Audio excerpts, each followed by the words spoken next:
Oke guys, pada saat ini kita berada di Monumen Dr. Gerungan Samuel Saul Jacob Ratulangi, tepatnya di Jalan Sam Ratulangi nomor 373, Kecamatan Sario, Kota Manado, Provinsi Sulawesi Utara.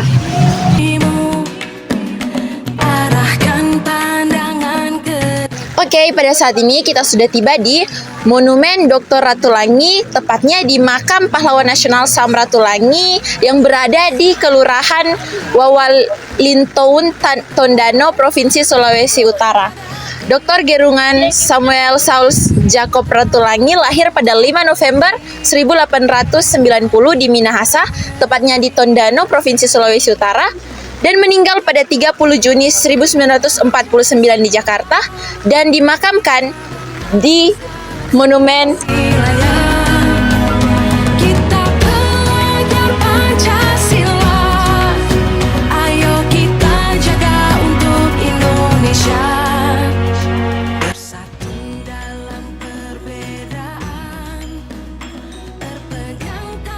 Beliau adalah orang Indonesia pertama yang meraih gelar doktor dalam bidang eksakta, dan Dr.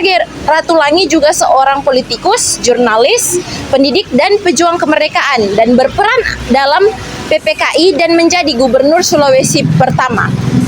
Monumen Dr. Gerungan Samuel Jacob Ratulangi di Bandara Internasional Sam Ratulangi Manado. Dan visi dan misi Sam Ratulangi yaitu yang pertama, Indonesia yang merdeka, berdaulat, adil dan makmur. Dan yang kedua adalah pembangunan pendidikan untuk kesenjangan masyarakat. Yang ketiga, memperjuangkan nilai kemanusiaan dan persatuan bangsa. Di mana Sam Ratulangi juga memiliki prinsip hidup dan filosofi yang terkenal, yaitu Sito Timo Tumouto, yang berarti manusia hidup untuk memanusiakan orang lain.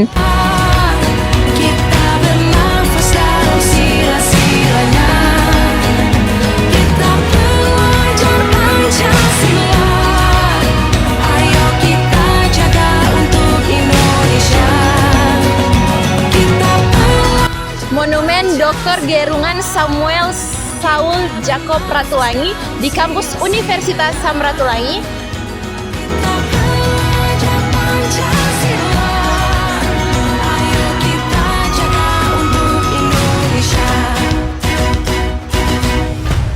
Kenapa Sam Ratulangi disebut sebagai pahlawan? Karena kontribusi dalam pendidikan dan ekonomi. Yang pertama, kontribusi dari Dr. Ratulangi mendirikan asuransi Mats Capci Indonesia, pertama kali menggunakan nama Indonesia digunakan di luar bidang etologi. Yang kedua, Dr. Ratulangi berperan penting dalam mengembangkan pendidikan di Indonesia dengan tujuan untuk memajukan bangsa. Dan yang ketiga, Dr.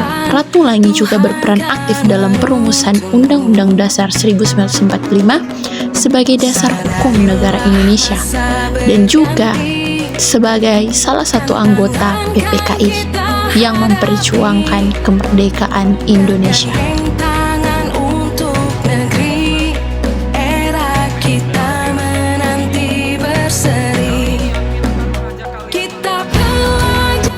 Kenapa Sulawesi Utara disebut sebagai pintu gerbang di Asia Pasifik?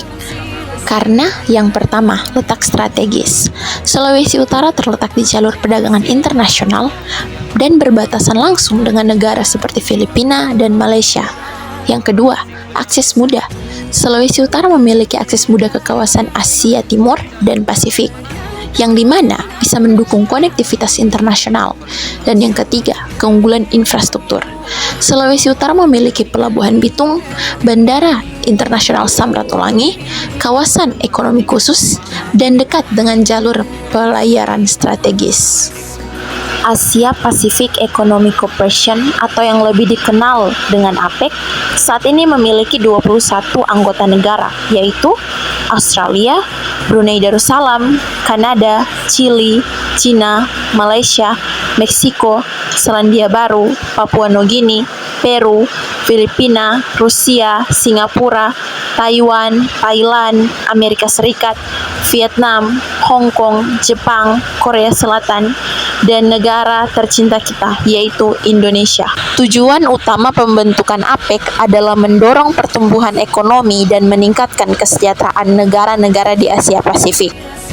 Selain itu, berikut ini tujuan dari pembentukan APEC. Yang pertama, membangun komunitas Asia Pasifik yang dinamis dan harmonis dengan memperjuangkan perdagangan serta investasi yang bebas dan terbuka. Yang kedua, memperjuangkan kepentingan ekonomi di kawasan Asia Pasifik dengan mendorong dan mempercepat kerjasama pengembangan kapasitas ekonomi anggota. Yang ketiga, meningkatkan perdagangan dan investasi antar anggota. Keempat, meningkatkan keamanan dan memfasilitasi lingkungan bisnis yang menguntungkan dan berkelanjutan. Dan yang terakhir, mengurangi dan mengatasi sengketa ekonomi perdagangan. APEC atau Asia Pacific Economic Cooperation adalah forum ekonomi regional yang terdiri dari 21 negara anggota yang bertujuan untuk mendorong pertumbuhan ekonomi, perdagangan bebas, dan investasi di kawasan Asia Pasifik. ASEAN adalah Association of Southeast Asian Nations, merupakan organisasi regional yang terdiri dari 10 negara di Asia Tenggara, termasuk Indonesia. ASEAN berfokus pada kerjasama ekonomi, politik, keamanan, dan sosial budaya. Hubungan APEC dan ASEAN. ASEAN berperan penting di APEC karena 5 negara anggotanya yaitu Indonesia, Malaysia, Filipina, Singapura, dan Thailand adalah anggota pendiri APEC. ASEAN menggunakan APEC sebagai platform untuk memperkuat kerjasama ekonomi dengan negara-negara di luar Asia Tenggara, termasuk negara-negara besar seperti Amerika Serikat, China, dan Jepang. Indonesia dan APEC. Indonesia aktif di APEC sebagai salah satu anggotanya sejak 1989. Indonesia memanfaatkan APEC untuk memperluas akses pasar bagi produk nasional, menarik investasi asing, serta mempromosikan kerjasama di bidang ekonomi digital, energi, dan ketahanan pangan. Hubungannya dengan kawasan Pasifik dengan APEC juga mencangkup negara-negara di kawasan Pasifik seperti Australia, Selandia Baru, dan Papua Nugini. Kerjasama ini penting bagi stabilitas ekonomi dan keamanan maritim di kawasan Indonesia. Indonesia sebagai negara maritim yang strategis memiliki peran dan menjaga jalur perdagangan di kawasan Pasifik melalui kerjasama dan diplomasi.